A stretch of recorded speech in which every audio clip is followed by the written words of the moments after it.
ಅರಿಷ್ಟಾನಿ ಪ್ರಣಶ್ಯಂತಿ ದುರಿತಾನಿ ಭಯಾನಿ ಚ ಶಾಂತಿರಸ್ತು ಶುಭಂ ಚಾಸ್ತು ಗ್ರಹ ಕುರುವಂತು ಮಂಗಲಂ. ಹರೇ ಕೃಷ್ಣ, ಹರೇ ಶ್ರೀನಿವಾಸ. ಆಧ್ಯಾತ್ಮ ಬಂಧುಗಳೇ, ಪ್ರತ್ಯಕ್ಷಂ ಜ್ಯೋತಿಷಂ ಶಾಸ್ತ್ರಂ ಚಂದ್ರಾರ್ಕೌ ಯತ್ರ ಸಾಕ್ಷಿಣೌ. ಮಾನವನ ಎಲ್ಲ ಆಗುಹೋಗುಗಳಿಗೆ ಪ್ರತ್ಯಕ್ಷವಾಗಿ ಸೂರ್ಯ ಚಂದ್ರರು ಸಾಕ್ಷಿಯಾಗಿದ್ದಾರೆ. ಆಕಾಶದಲ್ಲಿ ಸೂರ್ಯಚಂದ್ರರು ಹೇಗೆ ಪ್ರತ್ಯಕ್ಷವಾಗಿ ನಮಗೆ ಕಾಣುತ್ತಾರೋ, ಹೇಗೆ ಸೂರ್ಯದೇವನ ಉದಯದೊಂದಿಗೆ ಎಲ್ಲ ಕಡೆಯಲ್ಲಿ ಬೆಳಕು, ಸಂಪೂರ್ಣ ಜಗತ್ತಿನಲ್ಲಿ ಕ್ರಿಯಾಶೀಲತೆ, ಸಾಧನೆಗಳು ಪ್ರಾರಂಭವಾಗುತ್ತದೋ, ಹಾಗೆಯೇ ಚಂದ್ರ ಮೂಡುವಾಗ ಚರಾಚರ ಜಗತ್ತು ಶಾಂತಿ ವಿಶ್ರಾಮವನ್ನು ಅರಸುತ್ತೋ, ಇಂತಹ ಅನೇಕ ಪ್ರತ್ಯಕ್ಷ ಅನುಭವ ವಿಚಾರಗಳು ಕಣ್ಣಿಗೆ ಕಾಣುವ ಸೂರ್ಯಚಂದ್ರರಿಂದ ಹೇಗೆ ನಮಗೆ ಉಂಟಾಗುತ್ತದೆಯೋ, ಹಾಗೆ ಇತರ ಆದಿತ್ಯಾದಿ ನವಗ್ರಹಗಳ ಪ್ರಭಾವವೂ ಸಹ ನಿಶ್ಚಿತವಾಗಿ ಮಾನವನ ಬೇರೆ ಎಲ್ಲ ರೀತಿಯ ಕ್ರಿಯೆ ಪ್ರಕ್ರಿಯೆಗಳನ್ನು ನಡೆಸುವಲ್ಲಿ ಈ ಭೂಮಿಯಲ್ಲಿ ಹುಟ್ಟಿದ ಪ್ರತಿಯೊಬ್ಬ ಮನುಷ್ಯನ ಮೇಲೆಯೂ ಕೂಡ ಗ್ರಹಗಳ ಪ್ರಭಾವ ಬೀರುವುದು ಖಂಡಿತವಾಗಿ ಸತ್ಯ.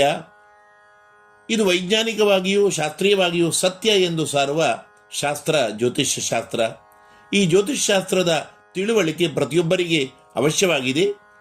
ಮುಂದೆ ನಾವು ಅದನ್ನು ತಿಳಿದಿದ್ದರೆ ನಮ್ಮ ಶಕ್ತಿ ಅನುಸಾರವಾದ ಧರ್ಮ ಕರ್ಮಾಚರಣೆಗಳನ್ನು ಯಥಾಶಕ್ತಿ ಪ್ರಯತ್ನ ಸಾಧನೆಗಳನ್ನು ಮಾಡಿ ನಾವು ಶುಭ ಫಲಗಳನ್ನು ಹೆಚ್ಚು ಪಡೆಯಬಹುದಾಗಿದೆ. ಅದಕ್ಕಾಗಿ 2025 ಎಲ್ಲ ರಾಶಿಯವರ ಭವಿಷ್ಯವನ್ನು ನಾನು ಈ ವಿಡಿಯೋ ಸಂದೇಶ ಮೂಲಕ ತಿಳಿಸುತ್ತಿದ್ದೇನೆ. ತಾವು ಯಾಕೆ ಈ ವರ್ಷ ಅದನ್ನು ತಿಳಿಸಲಿಲ್ಲ ಎಂದು ಅನೇಕ ಜಿಜ್ಞಾಸುಗಳು ನನಗೆ ಫೋನ್ ಮಾಡಿದ್ದಕ್ಕಾಗಿ, ಒತ್ತಾಯ ಮಾಡಿದ್ದಕ್ಕಾಗಿ ತಡವಾದರೂ ಕೂಡ 2025 ದ್ವಾದಶ ರಾಶಿ ಭವಿಷ್ಯವನ್ನ ಎಲ್ಲ ಜಿಜ್ಞಾಸುಗಳಿಗಾಗಿ ಹೇಳುತ್ತಿದ್ದೇನೆ. ಇಲ್ಲಿಯವರೆಗೆ ವಿಶ್ವನಾಥ್ ಭಟ್ ಎಂಬ ನನ್ನ ಯೂಟ್ಯೂಬ್ ಚಾನಲ್ಗೆ ಸಬ್ಸ್ಕ್ರೈಬ್ ಆಗಿರದಿದ್ದರೆ ಆಗಿ, ಉತ್ತಮವಾಗಿದ್ದರೆ ಲೈಕ್ ಮಾಡಿ, ನಿಮ್ಮೆಲ್ಲ ಬಂಧು ಮಿತ್ರರಿಗೆ ಶೇರ್ ಮಾಡಿ, ನಿಮ್ಮ ಪ್ರಶ್ನೆ ಮೆಚ್ಚುಗೆ ಸಂದೇಹಗಳನ್ನು ಕಾಮೆಂಟ್ ಮೂಲಕ ತಿಳಿಸಿ. ಜ್ಯೋತಿಷ್ಯ ವಾಸ್ತು ವಿಷಯಗಳನ್ನು ನಮ್ಮಲ್ಲಿ ತಿಳಿಯಬೇಕಾದವರು ಅಥವಾ ಆನ್ಲೈನ್ ಮೂಲಕ ನಮ್ಮನ್ನು ಸಂದರ್ಶಿಸಬಹುದಾದವರು 9820118612ಗೆ ಕರೆ ಮಾಡಬಹುದಾಗಿದೆ. ವೀಕ್ಷಕರೇ, ಮೊದಲಾಗಿ ಮೇಷರಾಶಿಯವರಿಗೆ ಈ ವರ್ಷ 2025 ಹೇಗೆ ಇರುತ್ತೆ ಎಂಬುದನ್ನು ನಾವು ತಿಳಿದುಕೊಳ್ಳೋಣ. ಮೊದಲಾಗಿ ಮೇಷರಾಶಿಯವರ ಗೋಚರ ಫಲ ಪ್ರಕಾರ 2025 ಜನವರಿಯಲ್ಲಿ ಗ್ರಹಗಳ ಸ್ಥಿತಿ ಹೀಗಿದೆ. 2025ರಲ್ಲಿ ಮೇಷರಾಶಿಯವರಿಗೆ ಜನವರಿಯಲ್ಲಿ ಗುರು ವೃಷಭ ರಾಶಿಯಲ್ಲಿದ್ದಾನೆ. ಅಂದರೆ ದ್ವಿತೀಯ ಧನಸ್ಥಾನದಲ್ಲಿ ರಾಶಿಗೆ ಅಧೀಶನಾದ ಕುಜ ಮಾತ್ರ ನೀಚರಾಗಿದ್ದಾನೆ. ಗುರು 2ನೇ ಸ್ಥಾನದಲ್ಲಿರುವುದು ಅತ್ಯಂತ ಉತ್ತಮವಾಗಿದೆ. 4ನೇ ರಾಶಿ ಕರ್ಕಾಟಕದಲ್ಲಿ ರಾಶಿಗೆ ಅಧೀಶ ಕುಜ ಇದ್ದಾನೆ. ಕೇತುವು ಕನ್ಯಾ ರಾಶಿಯಲ್ಲಿ, ಬುಧನು 8ನೇ ಸ್ಥಾನದಲ್ಲಿ ವೃಶ್ಚಿಕ ರಾಶಿಯಲ್ಲಿದ್ದಾನೆ. ಶುಕ್ರನು ಕುಂಭರಾಶಿಯಲ್ಲಿ, ನಂತರ ಶನಿಯೂ ಸಹ ಕುಂಭರಾಶಿಯಲ್ಲಿದ್ದಾನೆ. ರಾಹು ಮೇಷರಾಶಿಯಿಂದ 12ನೇ ಮನೆ ಮೀನರಾಶಿಯಲ್ಲಿದ್ದಾನೆ.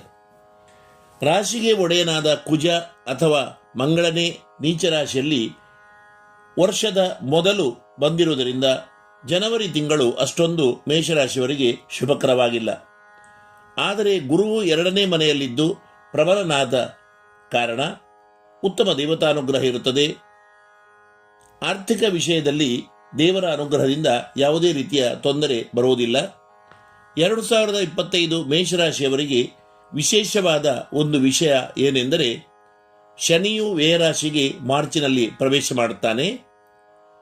7ನೇ ಶನಿ ಸಂಚಾರದ ಈ ದೋಷ ಇದ್ದರೂ ಕೂಡ ಮೀನರಾಶಿಯಲ್ಲಿ ಶನಿ ಇರೋದರಿಂದ, ಮೀನರಾಶಿಯು ಶನಿಯ ದೇವನಾದ ಬೃಹಸ್ಪತಿಯ ಮನೆ ಆಗಿರುವುದರಿಂದ ವಿಶೇಷ ಬದಲಾವಣೆಯನ್ನು ಮಾರ್ಚ್ ನಂತರ ನಿಶ್ಚಿತವಾಗಿ ಶನಿಯು ಸೂಚಿಸುತ್ತಾನೆ.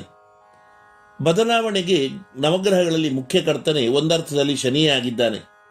ಒಳ್ಳೆಯದನ್ನೋ ಕೆಟ್ಟದನ್ನೋ ಒಮ್ಮೆಲೆ ವಿಶೇಷ ಪರಿವರ್ತನೆಯು 7ನೇ ಶನಿ ಸಂಚಾರ ಕಾರಣದಿಂದ ಎಲ್ಲರಿಗೂ ಕೂಡ ಈ ಭೂಮಿಯಲ್ಲಿ ಆಗಿಯೇ ಆಗುತ್ತದೆ ಅಂತಹ ಸೂಚನೆ ಮೇಷರಾಶಿಯವರಿಗೆ ಈ ವರ್ಷ ಇದೆ. ಜನ್ಮರಾಶಿಯಲ್ಲಿ ಇದ್ದುದರಿಂದ ಉಷ್ಣ ಸಂಬಂಧಿ ರೋಗಗಳು, ಹೊಟ್ಟೆ ನೋವು ಇತ್ಯಾದಿ ರೋಗಗಳು ಬರಬಹುದಾಗಿದೆ. ಕುಟುಂಬದಲ್ಲಿ ಪರಸ್ಪರ ಬಂಧುಗಳಲ್ಲಿ ಕಲಹ, ಅಪವಾದಗಳು ಕೂಡ ಈ ಸಂದರ್ಭದಲ್ಲಿ ಬರಲಿವೆ.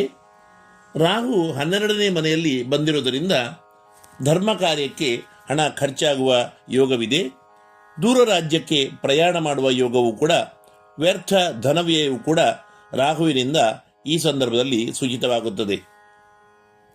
ಕುಟುಂಬದವರು ಸೇರಿ ನಾಗದೇವರ ಆರಾಧನೆ ಮಾಡುವ ಪದ್ಧತಿ ಒಂದು ವೇಳೆ ಇದ್ದರೆ ಖಂಡಿತವಾಗಿ ನಾಗದೇವರ ಪೂಜೆ ಪ್ರಾರ್ಥನೆ ಯಥಾಸಾಧ್ಯ ಅಭಿಷೇಕ ಪೂಜಾದಿಗಳನ್ನು ನಡೆಸಿ.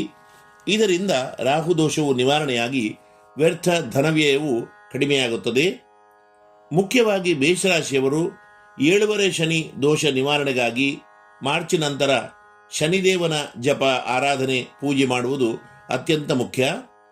ಹನುಮಾನ್ ಚಾಲೀಸ, ವಿಷ್ಣು ಸಹಸ್ರನಾಮ ಪಾರಾಯಣ, ರಾಮ ರಕ್ಷಾಸ್ತೋತ್ರ, ನವಗ್ರಹ, ಹನುಮಂತ, ಶನಿದೇವ, ವಿಷ್ಣು, ಕೃಷ್ಣ, ರಾಮ, ನರಸಿಂಹ, ವೆಂಕಟರಮಣ ದೇವಾಲಯ ದರ್ಶನವನ್ನು, ಉತ್ತಮ ಕ್ಷೇತ್ರ ದರ್ಶನವನ್ನು ಮಾಡಿದರೆ ಶನಿದೇವನು ಉತ್ತಮ ಫಲಗಳನ್ನೇ ಕೊಡುತ್ತಾನೆ. ಶನಿಯ ಬಹಳ ಸುಲಭವಾದ ಶ್ಲೋಕ ಮಂತ್ರ ನೀಲಾಂಜನ ಸಮಾಭಾಸಂ ರವಿಪುತ್ರಂ ಯಮಾಗ್ರಜಂ ಛಾಯಾ ಮಾರ್ತಾಂಡ ಸಂಭೂತಂ ತಮ ನಮಾಮಿ ಶನೈಶ್ಚರಂ. ಇನ್ನೊಮ್ಮೆ ಹೇಳುತ್ತಾ ಇದ್ದೇನೆ. ನೀಲಾಂಜನ ಸಮಾಭಾಸಂ ರವಿಪುತ್ರಂ ಯಮಾಗ್ರಜಂ ಛಾಯಾ ಮಾರ್ತಾಂಡ ಸಂಭೂತಂ ತಮ್ ನಮಾಮಿ ಶನೈಶ್ಚರಂ.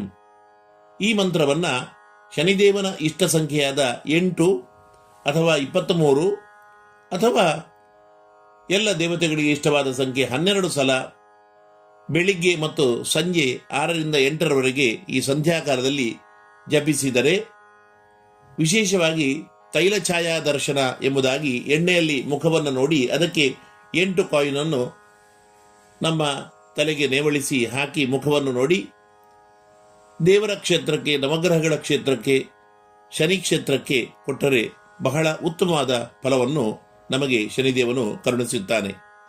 ಏಪ್ರಿಲ್ ಮೇ ತಿಂಗಳಿಂದ ಮನೆಯ ಸದಸ್ಯರಿಗೆ, ಮುಖ್ಯವಾಗಿ ಹೆಂಡತಿಗೆ ಆರೋಗ್ಯದಲ್ಲಿ ಸಮಸ್ಯೆಯ ಸೂಚನೆ ಇದೆ. ಜೂನ್ ತಿಂಗಳಲ್ಲಿ ದೂರದೇಶ ಪ್ರಯಾಣ ಬರಬಹುದಾಗಿದೆ. ಹಾಗೆಯೇ ಮನೆ ಬದಲಾವಣೆಯೂ ಕೂಡ ಆಗಬಹುದಾಗಿದೆ. ಆಗಸ್ಟ್ 2ನೇ ವಾರದಿಂದ ಗ್ರಹಸ್ಥಿತಿ ಉತ್ತಮವಾಗಿದ್ದು ಹೊಸ ವಸ್ತುಗಳನ್ನು ಖರೀದಿಸುವ ಯೋಗ, ಧರ್ಮ ಕಾರ್ಯಗಳನ್ನು ನಡೆಸುವ ಯೋಗವೂ ಸಹ ತೋರಿಬರುತ್ತದೆ. ಉದ್ಯೋಗ ವ್ಯಾಪಾರಗಳಲ್ಲಿ ವಿಶೇಷ ಧನಲಾಭ ಪ್ರಾಪ್ತಿಯ ಯೋಗವೂ ಕೂಡ ಈ ತಿಂಗಳಲ್ಲಿ ಇದೆ. ಅಕ್ಟೋಬರ್ 2ನೇ ವಾರದ ನಂತರ ವ್ಯಾಪಾರ ವ್ಯವಹಾರದಲ್ಲಿ ಅಪಜಯ, ಯಾವುದೋ ಭೂಸಂಬಂಧಿ ವ್ಯವಹಾರದಲ್ಲಿ ಸಿಕ್ಕಿ ಬೀಳುವ ಅವಕಾಶಗಳು ಕೂಡ ತೋರ್ತಾ ಇದೆ. ಹಣದ ಸಮಸ್ಯೆಯೂ ಕೂಡ ಈ ಸಂದರ್ಭದಲ್ಲಿ ತಲೆ ತೋರಬಹುದು.